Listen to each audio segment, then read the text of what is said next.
Hi Book Rack customers, thank you for joining us for Campfire Ghost Stories. I am Nikki. I have worked for the Book Rack, oh my gosh, for like 6 years now.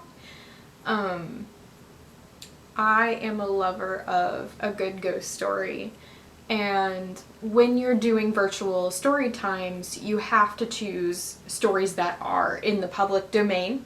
Otherwise you could get in trouble. So I thought it would be wonderful to do ghost stories because the prime time for ghost stories is the Victorian era, arguably.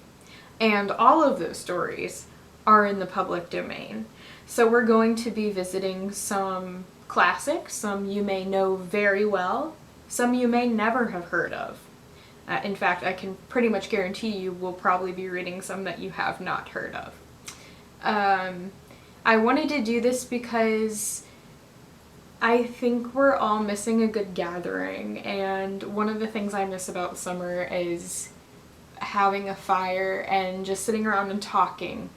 And inevitably, the conversation will always turn to weird things that have happened to people or urban legends that people have heard. So this is an attempt to recreate that situation in the awkward post-COVID way that we're able to do everything, which is via video. My camera died on me yesterday in the middle of reading the story, so I just wanted to add before we begin that this is a little bit of a long one, and also if you are looking for a super fast-paced horror story, this one might not be the one for you. It is kind of about the effects that a wallpaper can have on a woman with postpartum depression. So, but if this one is not for you, I promise there will be some shorter ones, there will be some faster paced ones, but obviously the Victorian ghost stories are what we might call slow burns. So I just wanted to say that before we began. Alright, let's get started. I have one of my personal favorite books here, which I don't know if you can see, but it's the Oxford Book of Gothic Tales. As you can see, maybe, I have read this like a ton, and I will probably read it until it falls apart. It has a really great selection of scary stories, not necessarily ghost stories. This one is a pseudo kind of ghost story, and it's a very famous one. I'm going to be telling you where you can buy this. You can buy this from us, new, at the end of the video, as well as a few other related books, so just stick around for that. Today, I'm going to be reading a very famous story called The Yellow Wallpaper by Charlotte Perkins Gilman. It is very seldom that mere ordinary people like John and myself secure ancestral halls for the summer. A colonial mansion, a hereditary estate, I would say a haunted house, and reach the height of romantic felicity, but that would be asking too much of fate. Still, I will proudly declare that there is something queer about it. Else, why should it be let so cheaply? And why have stood so long untenanted? John laughs at me, of course, but one expects that in marriage. John is practical in the extreme. He has no patience with faith, an intense horror of superstition, and he scoffs openly at any talk of things not to be felt and seen and put down in figures. John is a physician, and perhaps, I would not say it to a living soul, of course, but this is dead paper and a great relief to my mind. Perhaps that is one reason I do not get well faster. You see, he does not believe I am sick. And what can one do? If a physician of high standing, and one's own husband, assures friends and relatives that there is really nothing the matter with one but temporary nervous depression, a slight hysterical tendency, what is one to do? My brother is also a physician, and also of high standing, and he says the same thing. So I take phosphates or phosphites, whichever it is, and tonics and journeys and air and exercise, and am absolutely forbidden to work until I am well again. Personally, I disagree with their ideas. Personally, I believe that congenial work, with excitement and change, would do me good. But what is one to do? I did write for a while in spite of them, but it does exhaust me a good deal, having to be so sly about it, or else meet with heavy opposition. I sometimes fancy that in my condition, if I had less opposition and more society and stimulus, but John says the very worst thing I can do is to think about my condition, and I confess it always makes me feel bad. So I will let it alone and talk about the house. The most beautiful place. It is quite alone, standing well back from the road, quite 3 miles from the village. It makes me think of English places that you read about, for there are hedges and walls and gates that lock, and lots of separate little houses for the gardeners and people. There is a delicious garden. I never saw such a garden, large and shady, full of box-bordered paths and lined with long grape-covered arbors with seats under them. There were greenhouses too, but they are all broken now. There was some legal trouble, I believe, something about the heirs and co-heirs. Anyhow, the place has been empty for years. That spoils my ghostliness, I'm afraid. But I don't care. There is something strange about the house. I can feel it. I even said so to John one moonlight evening, but he said what I felt was a draft, and shut the window. I get unreasonably angry with John sometimes. I'm sure I never used to be so sensitive. I think it is due to this nervous condition. But John says if I feel so, I shall neglect proper self-control, so I take pains to control myself. Before him at least, and that makes me very tired. I don't like our room a bit. I wanted one downstairs that opened on the piazza and had roses all over the window, and such pretty old-fashioned chintz hangings, but John would not hear of it. He said there was only one window and not room for 2 beds, and no near room for him if he took another. He is very careful and loving, and hardly lets me stir without special direction.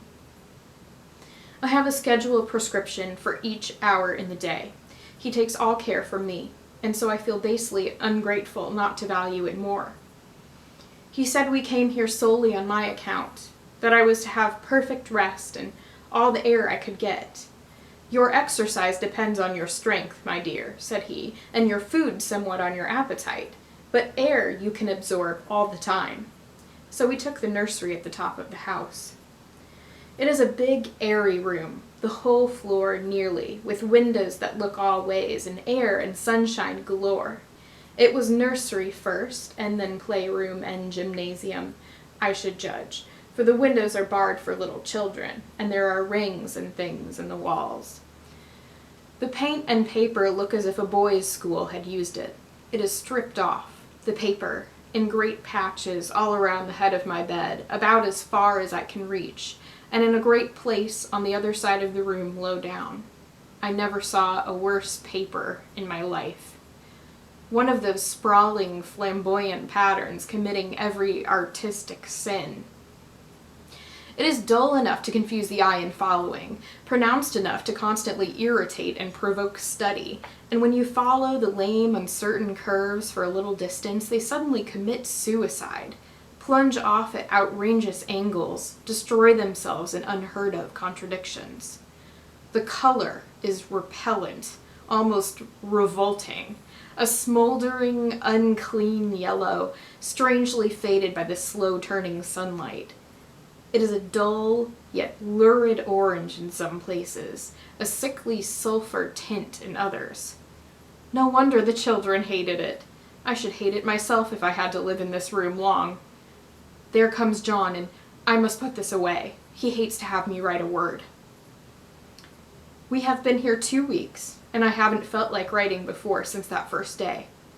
I am sitting by the window now, up in this atrocious nursery, and there is nothing to hinder my writing as much as I please, save lack of strength. John is away all day, and even some nights when his cases are serious. I am glad my case is not serious, but these nervous troubles are dreadfully depressing. John does not know how much I really suffer. He knows there is no reason to suffer, and that satisfies him. Of course, it is only nervousness. It does weigh on me so not to do my duty in any way. I meant to be such a help to John, such a real rest and comfort, and here I am a comparative burden already. Nobody would believe what an effort it is to do what little I am able, to dress and entertain and order things. It is fortunate Mary is so good with the baby. Such a dear baby. And yet, I cannot be with him. It makes me so nervous. I suppose John never was nervous in his life. He laughs at me about this wallpaper. At first he meant to repaper the room, but afterwards he said that I was letting it get the better of me, and that nothing was worse for a nervous patient than to give way to such fancies. He said that after the wallpaper was changed it would be the heavy bedstead, and then the barred windows, and then that gate at the head of the stairs, and so on. You know the place is doing you good, he said, and really, dear, I don't care to renovate the house just for a 3 months rental. Then do let us go downstairs, I said. There are such pretty rooms there. Then he took me in his arms and called me a blessed little goose, and said he would go down to the cellar if I wished and have it whitewashed into the bargain. But he is right enough about the beds and windows and things. It is an airy and comfortable room as anyone need wish, and, of course, I would not be so silly as to make him uncomfortable just for a whim. I'm really getting quite fond of the big room, all but that horrid paper. Out of one window I can see the garden. Those mysterious deep-shaded arbors, the riotous old-fashioned flowers and bushes and gnarly trees. Out of another I get a lovely view of the bay and a little private wharf belonging to the estate. There is a beautiful shaded lane that runs down there from the house. I always fancy I see people walking in these numerous paths and arbors, but John has cautioned me not to give way to fancy in the least. He says that with my imaginative power and habit of story-making, a nervous weakness like mine is sure to lead to all manner of excited fancies, and that I ought to use my will and good sense to check the tendency. So I try. I think sometimes that if I were only well enough to write a little, it would relieve the press of ideas and rest me. But I find I get pretty tired when I try. It is so discouraging not to have any advice and companionship about my work. When I get really well, John says we will ask Cousin Henry and Julia down for a long visit, but he says he would as soon put fireworks in my pillowcases to let me have those stimulating people about now. I wish I could get well faster. But I must not think about that. This paper looks to me as if it knew what a vicious influence it had. There is a recurrent spot where the pattern lolls like a broken neck, and 2 bulbous eyes stare at you, upside down.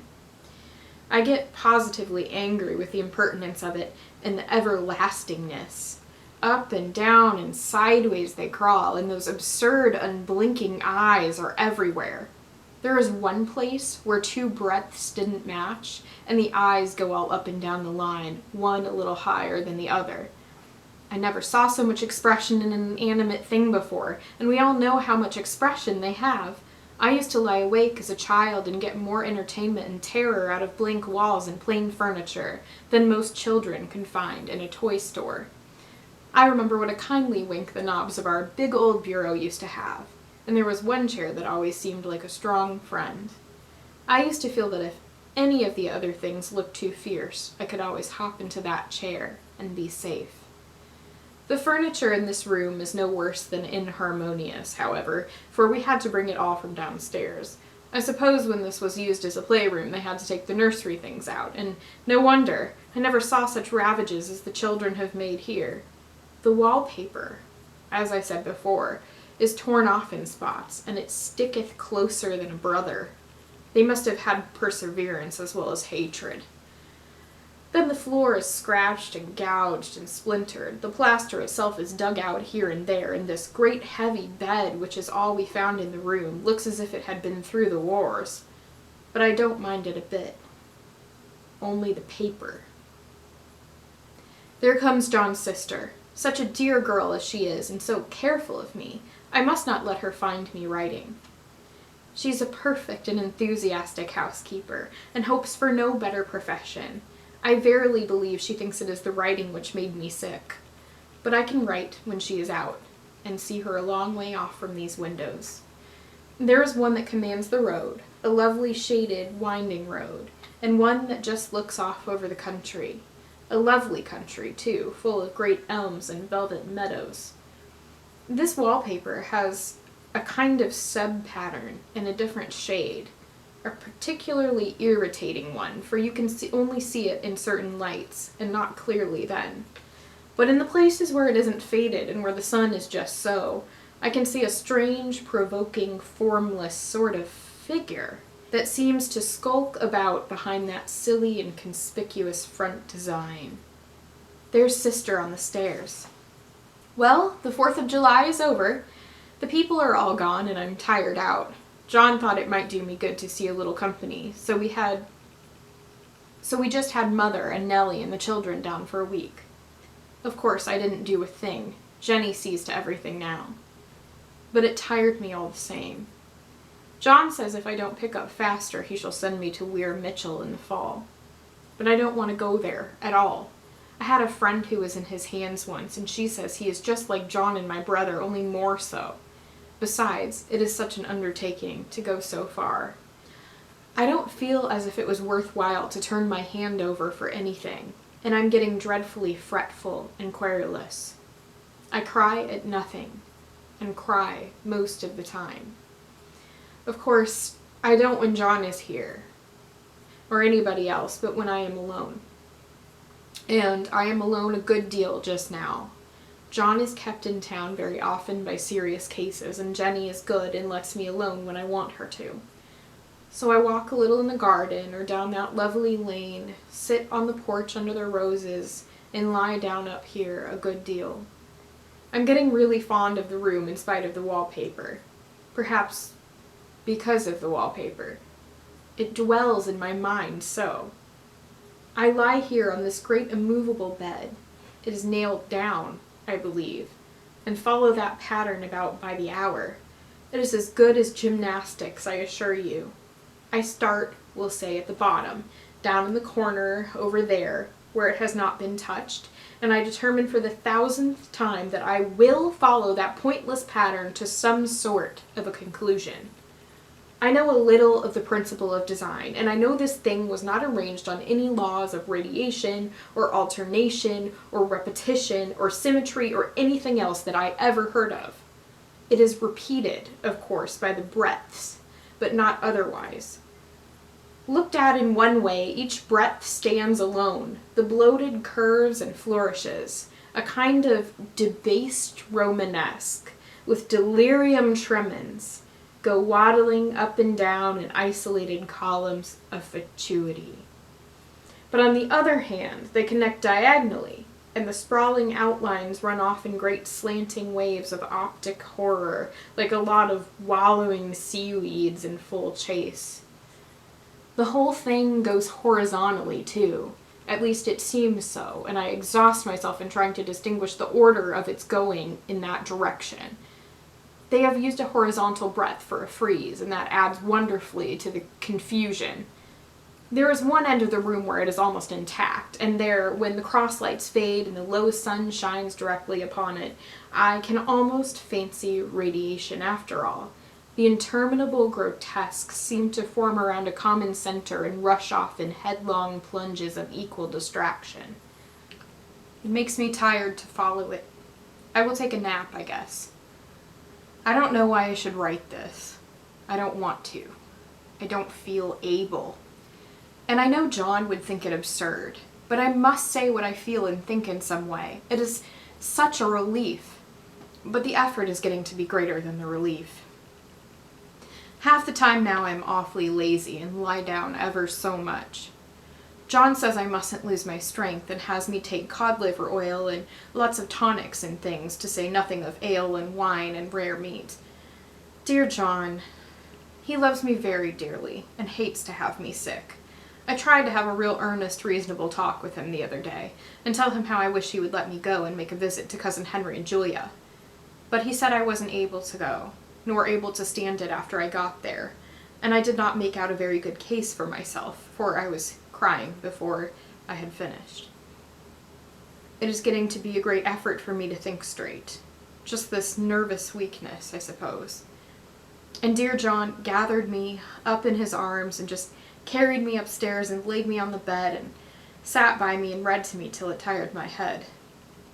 He said I was his darling and his comfort and all he had, and that I must take care of myself for his sake and keep well. He says no one but myself can help me out of it, that I must use my will and self-control and not let any silly fancies run away with me. There's one comfort. The baby is well and happy and does not have to occupy this nursery with a horrid wallpaper. If we had not used it, that blessed child would have. What a fortunate escape. Why, I wouldn't have a child of mine, an impressionable little thing, live in such a room for worlds. I never thought of it before, but it is lucky that John kept me here after all. I can stand it so much easier than a baby, you see. Of course, I never mention it to them anymore.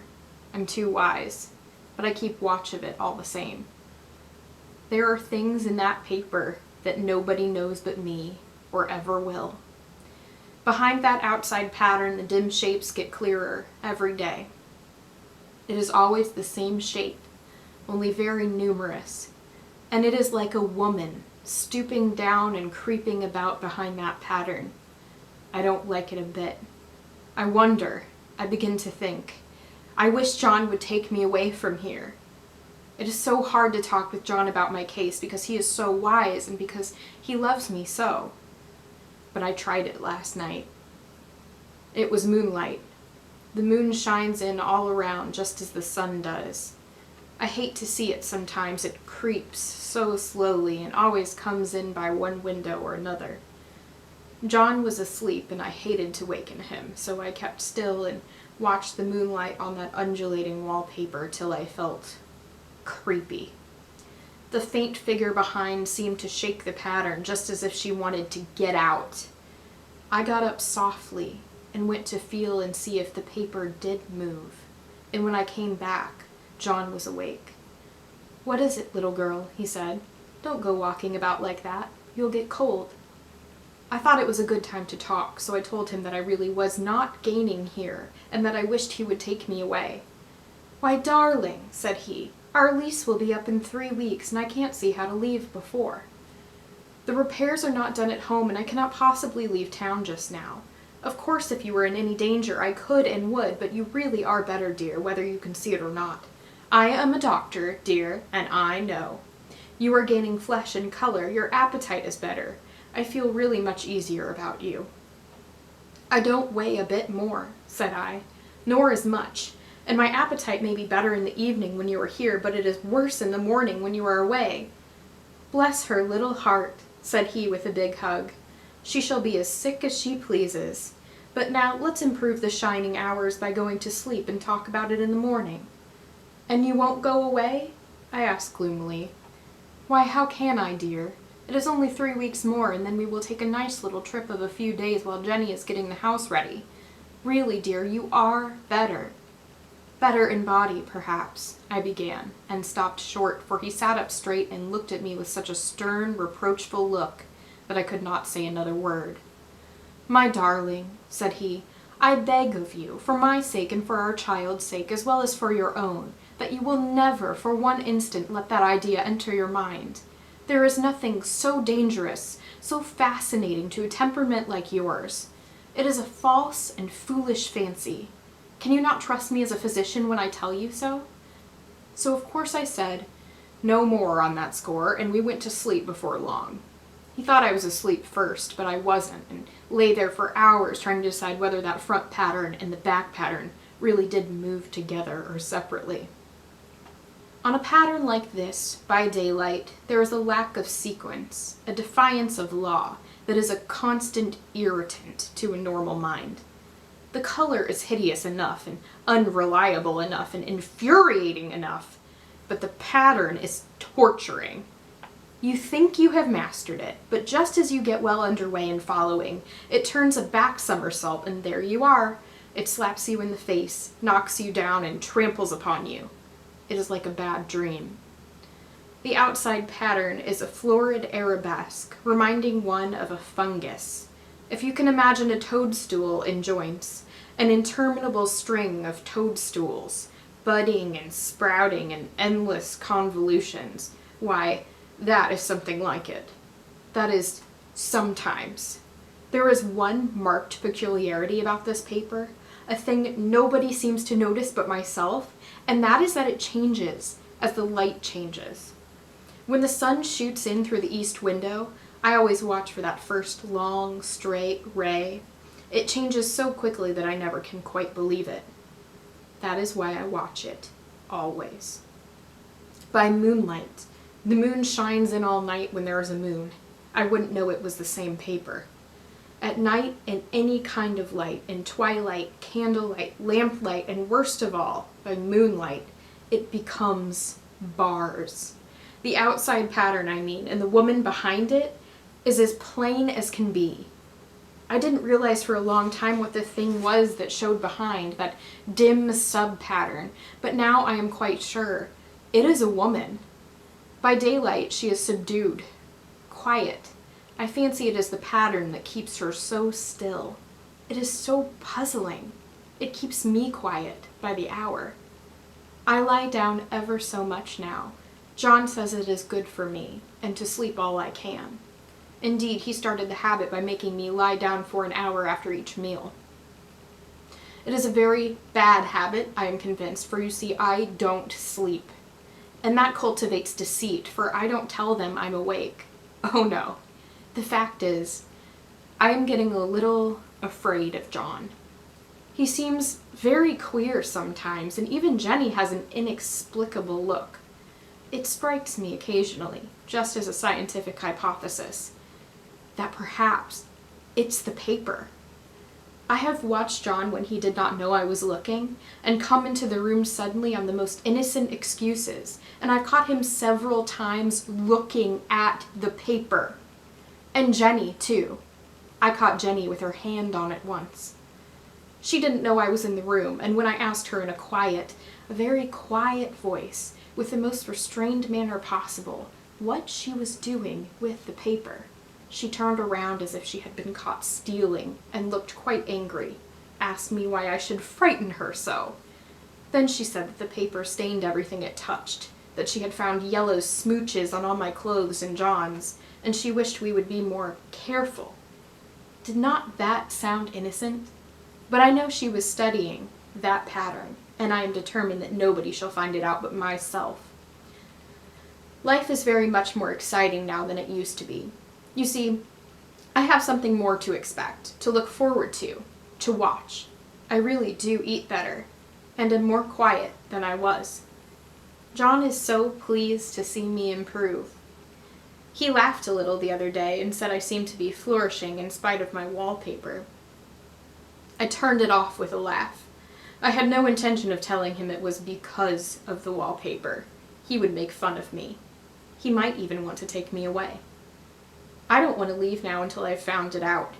There's a week more, and I think that will be enough. I'm feeling ever so much better. I don't sleep much at night, for it is so interesting to watch developments, but I sleep a good deal in the daytime. In the daytime it is tiresome and perplexing. There are always new shoots on the fungus and new shades of yellow all over it. I cannot keep count of them, though I have tried conscientiously. It is the strangest yellow, that wallpaper. It makes me think of all the yellow things I ever saw. Not beautiful ones like buttercups, but old, foul, bad yellow things. But there is something else about that paper. The smell. I noticed it the moment we came into the room, but with so much air and sun it was not bad. Now we have had a week of fog and rain, and whether the windows are open or not, the smell is here. It creeps all over the house. I find it hovering in the dining room, skulking in the parlor, hiding in the hall, lying in wait for me on the stairs. It gets into my hair. Even when I go to ride, if I turn my head suddenly and surprise it, there is that smell. Such a peculiar odor, too.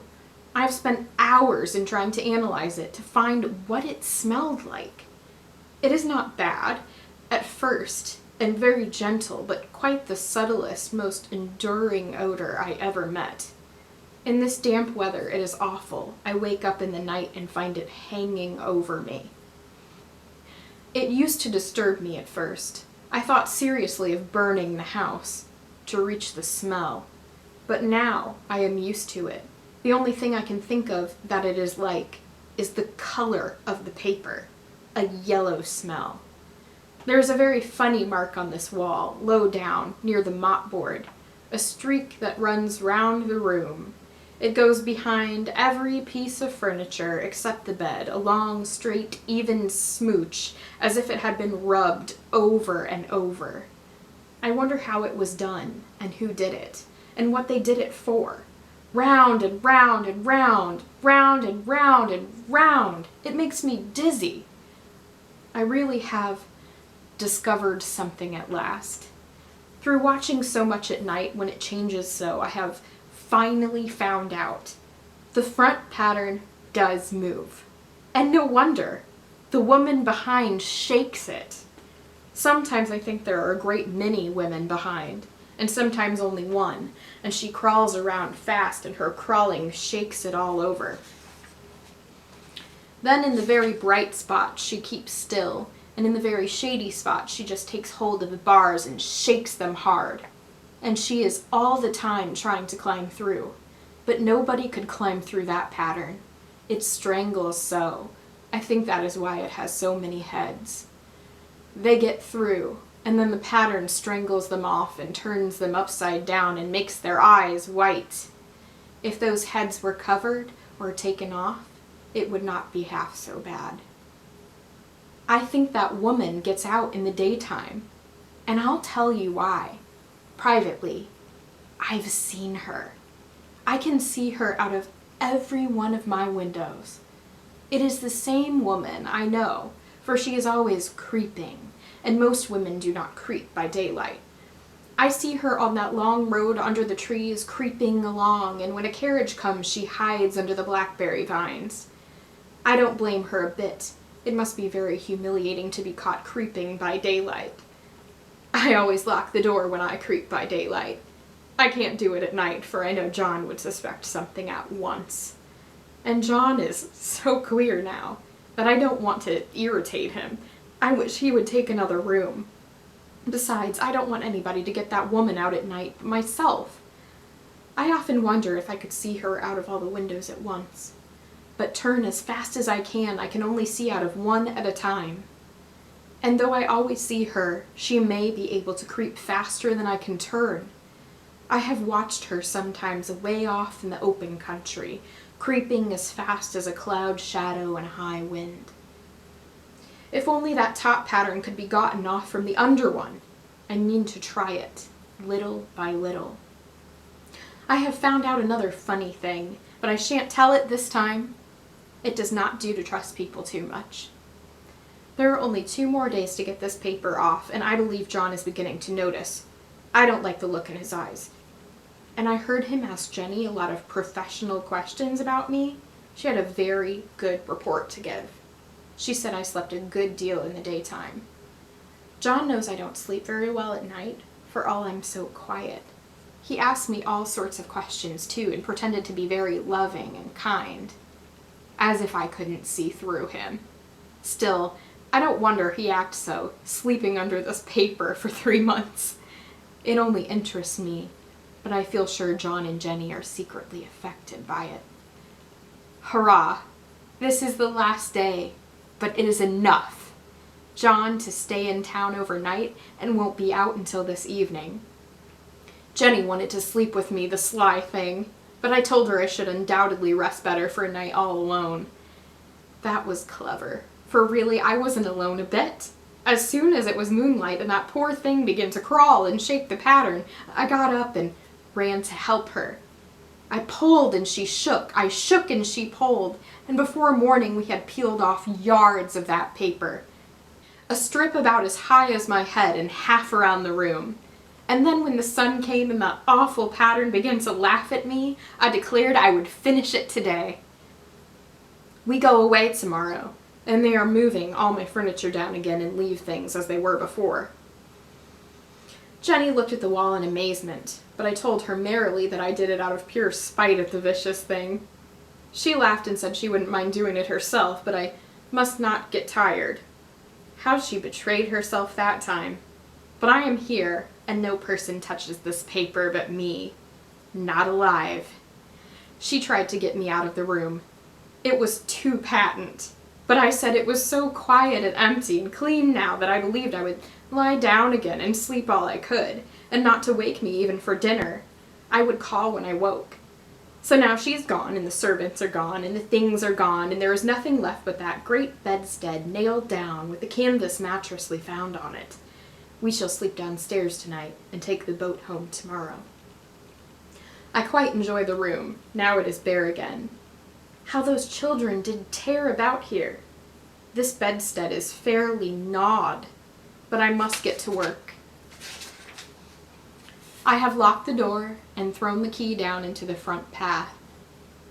I don't want to go out, and I don't want to have anybody come in till John comes. I want to astonish him. I've got a rope up here that even Jenny did not find. If that woman does get out and tries to get away, I can tie her. But I forgot I could not reach far without anything to stand on. This bed will not move. I tried to lift and push it until I was lame, and then I got so angry I bit off a little piece at one corner, but it hurt my teeth. Then I peeled off all the paper I could reach standing on the floor. It sticks horribly, and the pattern just enjoys it. All those strangled heads and bulbous eyes and waddling fungus growths just shriek with derision. I am getting angry enough to do something desperate. To jump out of the window would be admirable exercise, but the bars are too strong even to try. Besides, I wouldn't do it. Of course not. I know well enough that a step like that is improper and might be misconstrued. I don't like to look out of the windows even. There are so many of those creeping women, and they creep so fast. I wonder if they all come out of that wallpaper as I did. But I am securely fastened now by my well-hidden rope. You don't get me out in the road there. I suppose I shall have to get back behind the pattern when it comes night, and that is hard. It is so pleasant to be out in this great room and creep around as I please. I don't want to go outside. I won't, even if Jenny asks me to. For outside you have to creep on the ground and everything is green instead of yellow. But here I can creep smoothly on the floor, and my shoulder just fits in that long smooch around the wall, so I cannot lose my way. Why, there's John at the door. It is no use, young man, you can't open it. How he does call and pound! Now he's crying for an axe. It would be a shame to break down that beautiful door. John dear, said I in the gentlest voice, the key is down by the front steps under a plantain leaf. That silenced him for a few moments. Then he said, very quietly indeed, open the door, my darling. I can't, said I. The key is down by the front door under a plantain leaf. And then I said it again several times, very gently and slowly, and said it so often that he had to go and see, and he got it, of course, and came in. He stopped short by the door. What is the matter? He cried. For God's sake, what are you doing? I kept on creeping just the same, but I looked at him over my shoulder. I've got out at last, said I, in spite of you and Jane, and I've pulled off most of the paper so you can't put me back. Now why should that man have fainted? But he did, and right across my path by the wall, so that I had to creep over him every time. Okay, that was the Yellow Wallpaper. Thoughts, comments, questions, please leave them on any of our social media platforms. We would really like to hear it. I also want to hear if you have any suggestions for future stories to read. I do have quite a few to choose from, so it would be nice to narrow it down. And just like I said, you can buy this book from us new. The price would be $16.97 before tax. We can order it. We'll usually have it to you within a week. This book, like I said, is one of my favorites ever. It has such a great variety of stories in it. And if you're not interested in that one, or you want to know a little bit more about Charlotte Perkins Gilman, you can buy her collected works also from us for $13.99. There's a little bit of a discount on that. That will be new again as well. If you're interested in only having the Yellow Wallpaper story, that is a whopping $5.27 to order, so that might be something you want to consider. And if you are interested in the life of Charlotte Perkins Gilman, we can order a biography, which I think this price is really worth it, because biographies usually are pretty expensive. But we have a little bit of a we have a 20% discount on this one for you. So this one is called Wild Unrest, Charlotte Perkins Gilman and the Making of the Yellow Wallpaper. I forgot to write down the author's name, but if you wanted that one, it's $17.56 before tax. Thank you for joining us for our first ghost story. And like I said, we'd love to hear from you in the comments. Have a good night, everyone.